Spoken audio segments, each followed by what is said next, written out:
O ano, nag-aantay ka ng bago. Wala tayong bago ngayon, tinatamad pa ako. So pero, maalala nyo yung ano, yung tinanim ng kapitbahay namin na gamot daw sa ano, sa may saltik. Ang daming bunga. So ayan, kukuha ako ng isa diyan. Curious ako kung ano ang itsura ng loob kasi yan ang kinakain. Oh, eto. May bunga na.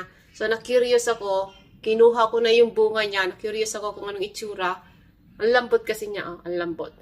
Gagawin natin, bubuksan ko kung ano. Kinakain ang bunga daw, parang gamot sa may aning-aning ka, ganyan. So ayan, ito may ano siya, merong siyang katas, pero hindi siya yung, hindi siya yung madikit, lang siya, malambot lang siya.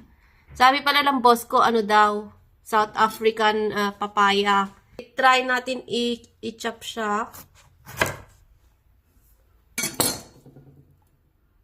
So, ayan, para siyang sayote. Ang soft nung inside.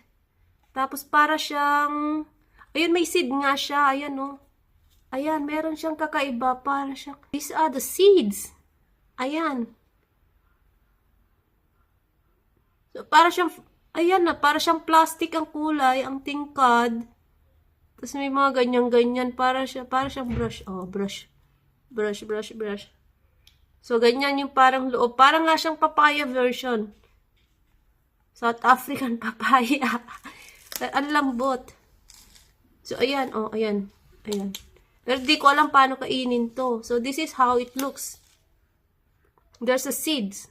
Wala siyang amoy. Parang nga siyang papaya talaga.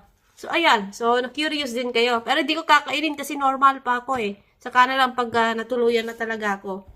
So, ayun, nakita natin kung anong ang itsura ng prutas. Siyempre, pero di ko kakainin, di ba? Kasi normal pa ako. Mukha pa ako normal. Saka na pag medyo natulutuluyan na talaga ako. So, ayan. Di may natutunan na naman kayo. Hindi ko kasi ma-pronounce yung pangalan eh. Bahala kayo mag-search. Google nyo na lang. Bye!